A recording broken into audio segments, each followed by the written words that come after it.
23 octobre 2017, il est 1 heure passée et cette proposition, sous forme de question, dis-moi, c'est quoi le temps? Cela suppose qu'il y a quelqu'un qui s'adresse à un interlocuteur qui lui demande de l'éclairer. Déjà dans cette idée, dans cette disposition, il y a un petit problème. C'est on suppose qu'il y a quelqu'un qui est possesseur d'une approche que soi-même on ne possède pas. Donc on s'adresserait à quelqu'un pour lui demander de nous éclairer. Donc c'est la recherche de l'éclairance. Quelque part, quelque sens de la guidance. Euh, donc, mais il est évident que celui-même qui est chargé de donner cette éclairance, peut-être lui-même en demande encore plus de profondeur dans l'éclairance. Il est évident et il est primordial de considérer que quoi que nous ayons atteint comme compréhension, comme saisissement des choses, nous sommes toujours dans l'approximation. Et nous commençons et nous reprenons notre bâton de pèlerin et nous cherchons à comprendre et nous cherchons à deviner et on tâtonnera encore, on approchera, on pensera qu'on a approché, on aura l'impression d'avoir approché la vérité et que finalement on va se rendre compte que cela n'a été que la vérité d'un instant. Voilà un peu en quoi on peut rejoindre la question sur le temps. Le temps est l'instant. Le temps est évidemment, c'est la mesure de l'instant. C'est les instants qu'on met côte à côte et qu'on mesure et on donne à cette globalité le terme du temps. Le temps. Et quelque chose comme si quand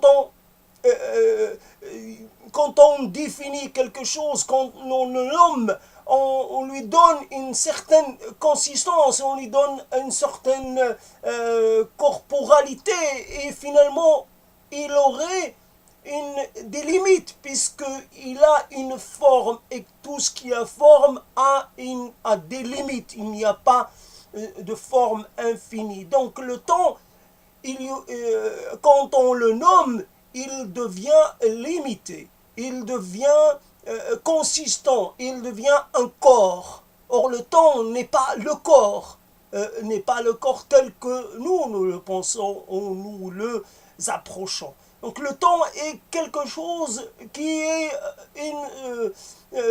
une tentative pour essayer de mettre de la compréhension sur quelque chose qui n'est pas saisissable par nos sens ou saisissable tout court, ni par nous-mêmes, ni par quiconque d'autre.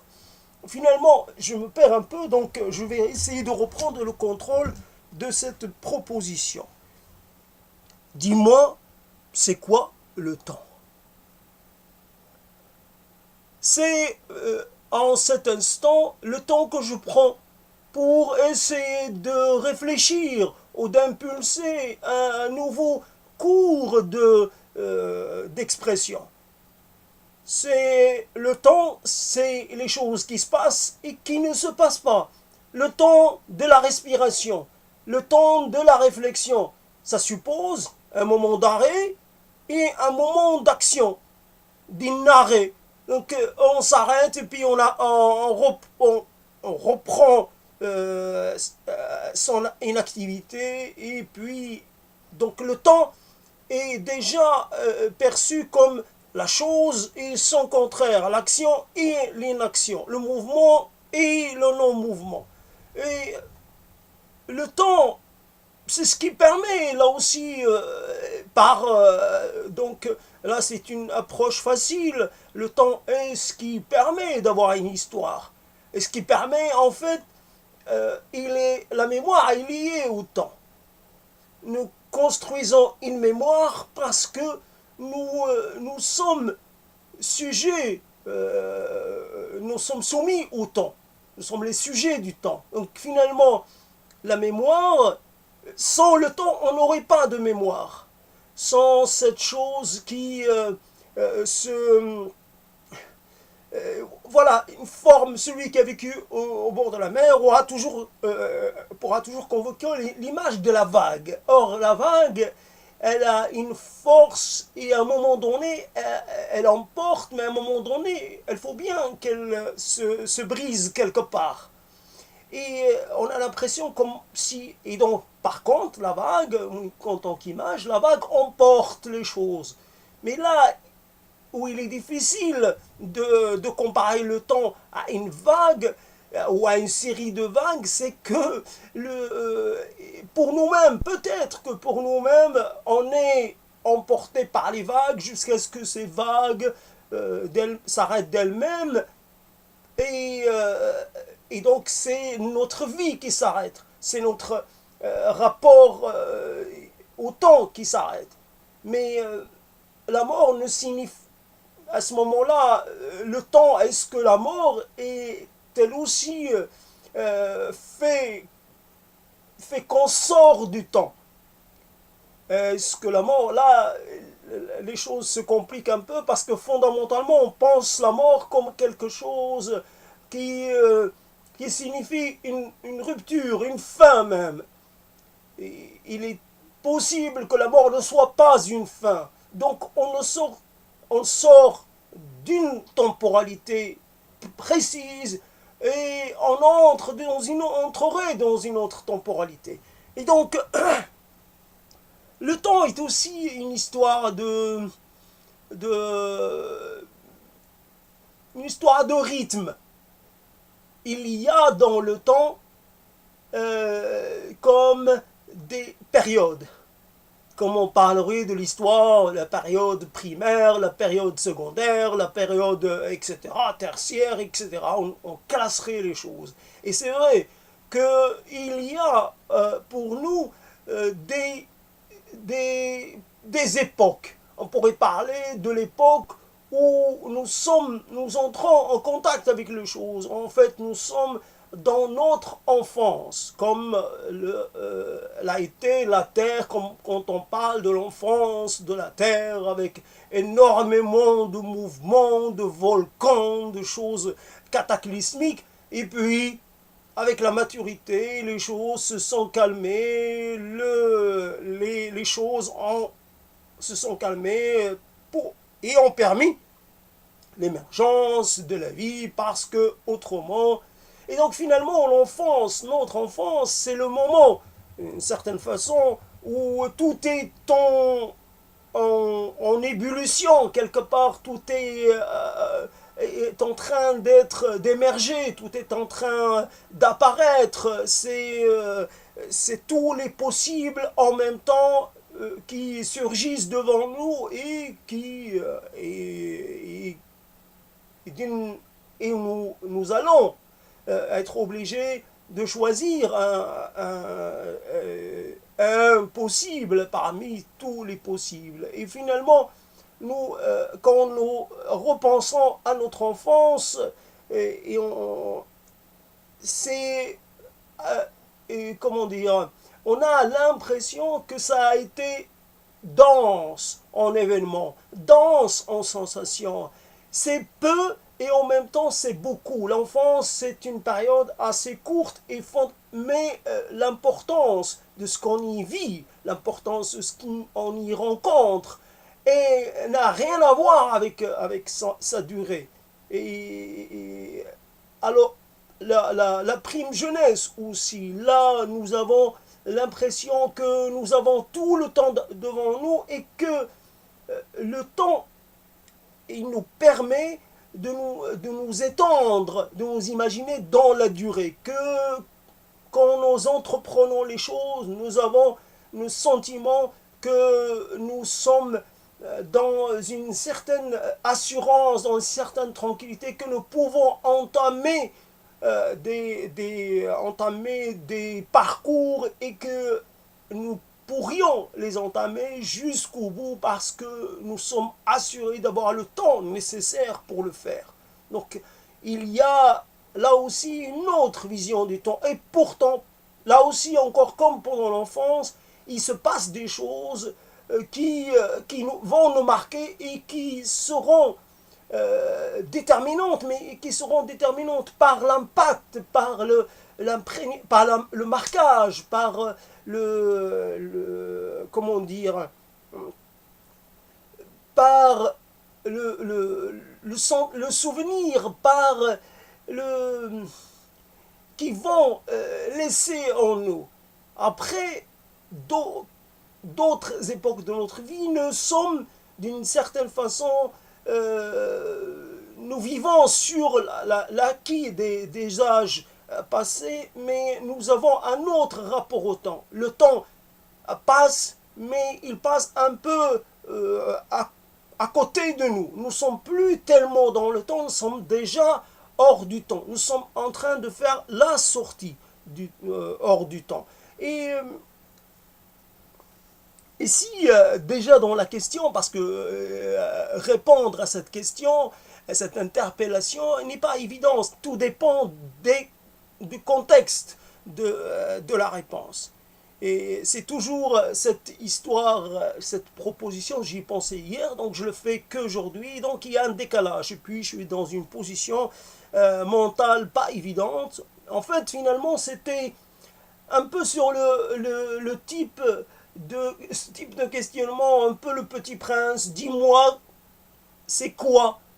C'est quoi les étoiles? Dis-moi, c'est quoi le ciel? Dis-moi, c'est quoi le soleil? Dis-moi, c'est quoi les rêves? Et en fait, voilà, c'est un peu un enfant, supposait-elle, qui s'adresserait à quelqu'un, logiquement plus âgé, plus instruit, plus expérimenté, qui lui demanderait de l'aider à mettre des mots sur ce qui le titille un peu. C'est quoi le temps? Soyons un peu plus tempérons nos ardeurs.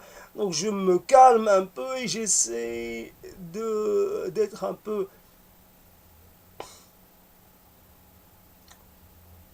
Le temps, c'est quand je pense à toi avec nostalgie. Quand je commence, le temps du songe, le temps du rêve, le temps de l'évocation, le temps du laisser aller. Et quand je me laisse aller à entrevoir le temps d'un clin d'œil, le temps d'un clignement d'œil, et le temps d'un. Et que je commence à entrevoir de nouvelles possibilités. Je vois les univers parallèles, les choses qui auraient pu exister et qui n'existent pas. Ces vies auxquelles on peut rêver pendant un instant, qu'on peut juste entrevoir et duquel on se retire très vite parce que nous, nous avons du mal à séjourner dans les pays de nos rêves, surtout de nos rêves évanouis, ou de nos rêves impossibles. Le temps, ce sont aussi ces moments aller-retour dans, dans le vécu. Un instant, un vécu ressurgit, et puis il s'évapore, il demeure. Le temps qu'il a, qu'il peut demeurer, euh, il demeure, mais il ne demeure jamais très longtemps. Il est d'une certaine façon juste de passage. Il est même quelquefois presque imperceptible. Mais je ne suis pas encore dans la définition du temps. Je, d'une certaine façon, je tourne autour, je l'évite, je ne sais pas, ai-je la possibilité de définir ce que c'est que le temps. Euh, le temps, c'est obligatoirement, donc le temps c'est un rythme, mais c'est un rythme et moi, en tant qu'unité, j'ai un rythme, mais mon rythme ne correspond pas à celui d'un autre. Et le temps, c'est une position dans l'espace et c'est une aussi et j'ai ma position et tu as la tienne et nos positions ne correspondent pas obligatoirement. Le temps, c'est je suis à un moment de mon voyage et toi tu es encore à un moment euh, et, à un moment beaucoup plus antérieur. Tu n'as pas encore avancé autant que moi. Le temps, c'est cette chose comment dire, avec laquelle on se familiarise et qui dit les premiers seront les premiers. Ceux qui sont arrivés les premiers vont partir les premiers. Et on accepte cela. Et on s'incline devant cette loi. Le temps, c'est de dire, de compter en permanence le nombre de ceux qui sont encore parmi nous et ceux qui ne sont plus. Je compte un tel, un tel, un tel, et plus je reste dans le temps, et plus la liste s'allonge. Et elle s'allonge, et elle s'allonge. Et puis, évidemment, je ne suis, quand je contemple tout cela, je ne suis plus avec le temps. Le temps, ce qui, finalement, qui me dit que j'ai la capacité de modifier les choses, mais qui, juste après, me, comment dire, me refuse ce droit. Finalement, il me fait croire que j'ai les moyens de faire, et puis, tout ce que je fais, il le défait. Il le réduit à rien. Je ne suis pas avec le temps, je suis un sujet du temps. Je suis écrasé par le temps. Je suis dominé par le temps. Le temps me laisse que peu de marge de manœuvre. Le temps, c'est ce qui réduit mes sentiments à rien. Hier, j'ai affirmé des choses. J'en ai affirmé énormément. Hier, j'ai désiré. Hier, j'étais prêt à me battre jusqu'à la fin pour des choses. Et en ce moment, en cet instant, je ne suis prêt à rien. Aucun serment n'a d'importance pour moi. Aucune cause n'a d'importance. Voilà ce que fait le temps. Aucun être n'a d'importance. Rien n'est déterminant parce que le temps se saisit de tous nos actes pour les rendre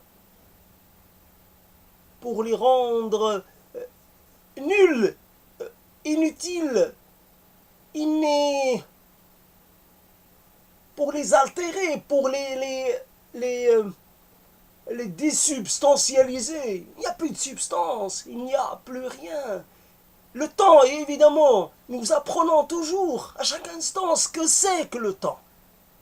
À chaque moment, nous apprenons parce que nous devons l'apprendre contre notre volonté.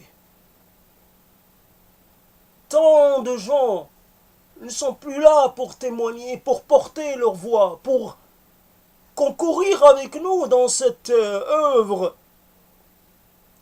cette œuvre de compréhension du temps, de ce qui nous arrive, de ce qui se passe, avec ou sans notre consentement et surtout sans notre consentement. Dis-moi ce qu'est le temps. Si on s'appuie sur les dires d'un tel ou d'un tel, si on convoque telle ou telle phrase, telle ou telle sentence, nous n'avançons pas. Nous n'avançons pas. L'œuvre commune est une œuvre dans laquelle il ne faut pas s'appuyer sur ce qui a été dit, pressenti, avancé, élaboré. Il faut continuer. Il faut essayer de défricher ce terrain, malgré tout et pour rien. Car en fin de compte, cela ne servira à rien. Mais si un mot peut pendant un instant faire croire à quelqu'un qu'il a cessé d'être le sujet, l'esclave du temps, et qu'à un moment donné, il s'est senti libre, hors du temps. Voilà, juste un instant, tout mon royaume pour un instant de liberté, mais de liberté comment dire, une liberté totale. Mais voilà encore, dès qu'on parle, on a le temps dans nos expressions, un instant de liberté. Comment peut-on échapper à cette chose? Voilà le temps pour revenir sur des choses, voilà le temps qui fait de moi ce que je suis et ce que je crois être et ce que les autres croient que je suis. C'est quoi un être dans le temps? Il est quoi? Il est encore, à ses yeux, à sa perception, l'enfant qu'il a été ou l'enfant qu'il est toujours? Est-ce qu'il a juste changé de forme mais pas changé de fond? Est-ce que ces expressions sont toujours l'expression de lui dans sa primauté? Est-ce qu'il est dans sa prime jeunesse? Est-ce qu'il est tel qu'on le perçoit? Est-ce qu'il est autre? Cette chose qui fait que nous manifestons vocalement, corporellement, en tant qu'entité parvenue à un certain degré d'avancement dans la vie, dans l'âge, et que les autres voient en nous, sur nous, les marques du temps, ils devinent que nous sommes arrivés à un moment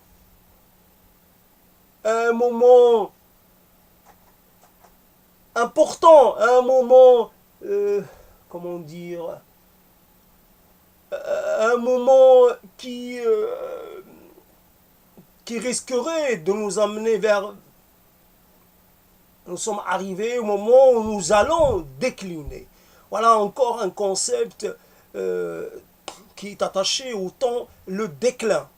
Le déclin, certains l'ont théorisé, le déclin qui en fait ne serait qu'un déclin relatif puisqu'il permet à autre chose d'émerger comme dans une certaine vision naturaliste. À un moment donné, une plante, un être végétal qui a grandi ou animal qui a grandi, qui finalement va cesser d'être dans la configuration qu'on appelle vie et qui va de nouveau donc décliner et finir par se dissoudre, offrant par sa matière, par ses composants, l'opportunité à d'autres êtres d'émerger une certaine cyclicité, une certaine répétition, dans ce mouvement qui presque finit en fait par fonctionner en sorte de façon un peu absurde, puisqu'il ne permet pas d'envisager les changements brutaux, il ne permet pas de changer les ruptures. Il admet que d'une certaine façon qu'il n'y ait pas de rupture. Voilà le temps. Voilà un terme intéressant qui va avec le temps. La rupture. J'aimais bien le terme de disruption, mais je ne sais pas comment le placer. La disruption, mais je resterai sur la rupture, sur la brisure, sur la cassure, le moment pour un moment. Nous vivons les ruptures comme quelque chose de fondamentalement, comment dire, contraire à notre bien-être. La rupture nous prive de ce qui nous aide à rester dans un rapport de tranquillité. La rupture, c'est un peu l'intranquillité qui ferait irruption dans une vie plus ou moins bien réglée. Et donc, nous, nous marquons, évidemment le moment. Le moment de la rupture devient pour nous un moment qui se singulier, qui se singularise parmi tous les autres moments. Il devient un moment remarquable dans le sens où il prend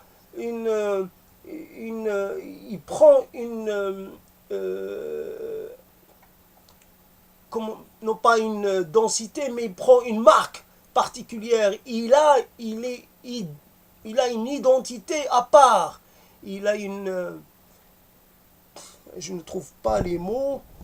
Voilà un peu le temps, ce qui fait le temps, puisque je dois dans cet exercice faire profiter de tout ce qui se présente. À un moment, puisque j'ai quelques problèmes, donc je profite en parlant de ce que fait le temps. Ce que fait le temps, la mémoire, c'est l'expression du temps, mais aussi le temps, c'est ce qui permet la mémoire, mais ce qui aussi fait que cette mémoire commence à connaître des ratés, à se vider. À un moment donné, nous sommes les maîtres des mots. Nous avons les mots à notre disposition. Nous les convoquons comme cela nous plaît. Et puis finalement, on se rend compte que certains mots commencent à manquer à l'appel. Et ils commencent à se faire de plus en plus nombreux. Voilà un peu ce que fait le temps. Il vide certains cases. Il met du vide là où auparavant il y avait du plein.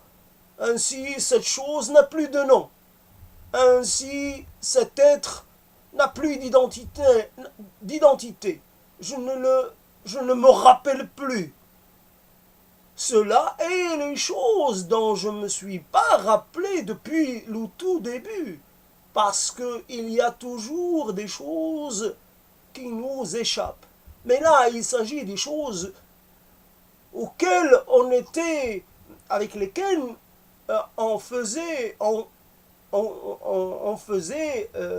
on vivait. Puis d'un seul coup, elles nous désertent. C'est, voilà, la mémoire, le temps, mais cela ne vient pas évidemment de façon brusque, cela nous donne le temps, encore une fois, de s'habituer. Et il y a des gens qui ont théorisé cette histoire de l'habituation. Les choses que nous appelons les plus traumatisantes finissent par devenir juste marquantes, et elles n'ont plus cette puissance émotionnelle qu'elles avaient par le passé. Ainsi, nous vivons, malgré nos traumatismes, nous vivons et nous faisons. Et nous attendons toujours le jour d'avant, le jour d'après, le jour d'après. En ce jour, je ne sens pas bien comme je le voudrais, comme je l'aimerais. Et puis, j'attends. Ce jour, il fait gris, une nuance de gris qui ne me satisfait pas. Je vais attendre. Demain, ce sera peut-être mieux, meilleur. C'est toujours, on est dans cette attente d'un instant. Et puis, quand on vit un instant qui nous convient, on espère que le lendemain, il sera encore là. Et puis s'il n'est pas là, on l'attendra encore et toujours, jusqu'au jour où là est la question. Comme cette question simple et pourtant peut-être pas si compréhensible que cela, où va le temps quand il s'en va? Où allons-nous quand nous ne sommes plus?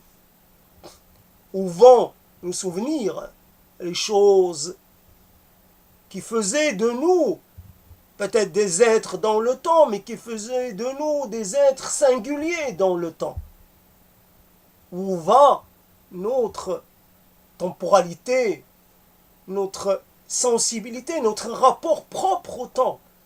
Ces choses qui obligatoirement finissent un peu par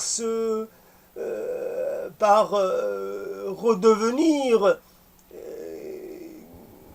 comment dire, par revenir à leur origine, si tant il existe une origine aux choses, une origine des choses, et elles redeviennent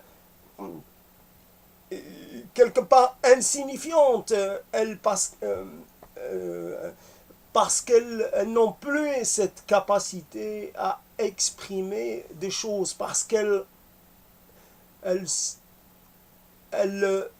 se décomposeraient puis se recomposeraient dans un autre type d'assemblage, et puis finalement c'est d'une certaine façon un être, c'est le résultat d'un assemblage et d'une expérience qui n'est pas reproductible, une expérience dans laquelle le hasard joue énormément. Et pas que le hasard, beaucoup d'éléments, beaucoup de facteurs concourent pour la réaliser. Et une fois que cette forme cesse d'exister, il n'est pas possible de pouvoir